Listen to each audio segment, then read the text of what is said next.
नमस्कार, आप देख रहे हैं दमदार टीवी न्यूज लाइव 24/7 से इस वक्त की खबर बांदा से। जी हां, बांदा आजाद समाज पार्टी के राष्ट्रीय अध्यक्ष सांसद नगीना चंद्रशेखर आजाद पहुंचे बांदा। सांसद चंद्रशेखर आजाद ने पार्टी द्वारा आयोजित भाईचारा बना अस्तित्व बचाओ प्रबुद्ध सम्मेलन में हुए शामिल। चंद्रशेखर आजाद ने प्रदेश की भाजपा सरकार पर किए तीखे प्रहार। प्रदेश की भाजपा सरकार 8 सालों में नहीं भर पाई सड़कों के गड्ढे। चंद्रशेखर आजाद ने कहा, जी हां, प्रदेश की कानून व्यवस्था पूरी तरह ध्वस्त। किसान खाद के लिए लगा रहे लाइन, प्रशासन उन पर बरसा रही लाठी। चंद्रशेखर आजाद। राहुल गांधी ने तो वोट के मुद्दे को आज उठाया है, हम पिछले 1.5 सालों से इस मुद्दे को लगातार उठा रहे हैं। चंद्रशेखर आजाद ने कहा, प्रधानमंत्री नरेंद्र मोदी और उनकी विदेश नीति पर किया कटाक्ष। आजाद समाज पार्टी की सरकार अगर उत्तर प्रदेश में बनती है तो हर घर तक सुख सुविधा पहुंचेगी, सबको स्वाभिमान और सम्मान का जीवन मिलेगा, रोटी कपड़ा और मकान, सुरक्षा और रोजगार सबको मिलेगा। यह गारंटी है आजाद समाज पार्टी की। चंद्रशेखर आजाद। शहर के एक मैरिज हाउस में पार्टी कार्यकर्ताओं को संबोधित करने के बाद सांसद नगीना मीडिया से हुई रूबरू। कार्यक्रम के बाद नगीना सांसद आजाद समाज पार्टी के राष्ट्रीय अध्यक्ष चंद्रशेखर आजाद ने सर्किट हाउस पहुंचकर पार्टी कार्यकर्ताओं और नेताओं के साथ की बैठक में चंद्रशेखर आजाद ने 2027 विधानसभा चुनाव में पार्टी की जीत का मंत्र कार्यकर्ताओं को दिया। चंद्रशेखर आजाद रात 8 बजे संपर्क क्रांति ट्रेन से दिल्ली के लिए हो जाएंगे रवाना। संवाददाता पूरन राय, बांदा। इस समाज के प्रति उनकी जिम्मेदारी क्या, मैं उनकी आलोचना नहीं कर रहा मेरे भाइयों।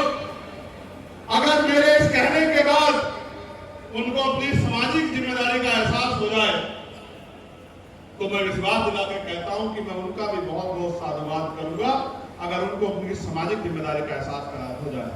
प्यारे भाइयों, आप बहुत पैसे वाले हो सकते हैं, बहुत पढ़े लिखे हो सकते हैं, उद्योगपति हो सकते हैं, उद्योग धंधे वाले हो सकते हैं, आप बहुत बड़ी पोस्ट पे हो सकते हैं, लेकिन जिस समाज से निकल के आए अगर उसका हाथ नहीं पकड़ोगे, उसकी मदद नहीं करोगे, उससे काम नहीं आओगे तो समाज के आप किसी काम के नहीं हो, समाज का आपको कोई लाभ नहीं है मेरे भाइयों बहनों। मेरी बात का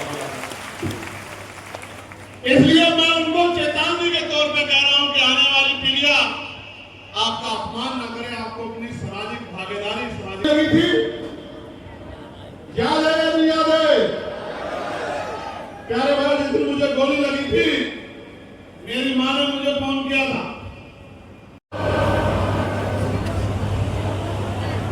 पहला जो बच्चा होता था उसको जल समाधि दी जाती थी।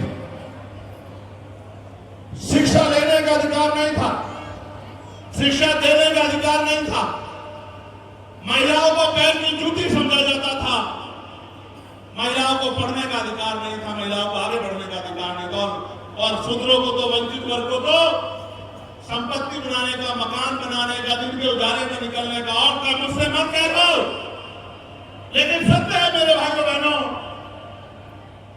कि बहुत जगह पे तो तन ढकने का अधिकार का भी टैक्स देना पड़ता था, ये भी आपको शायद जानकारी है।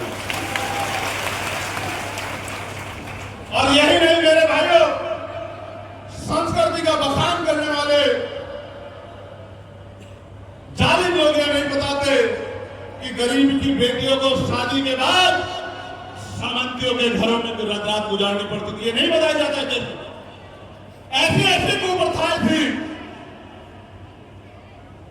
आज अगर एक भी कुप्रथा कोई लागू कराने का काम करता है तो हमारे दिल में आग लग जाती है और हम मुकाबला करने को तैयार हो जाते हैं।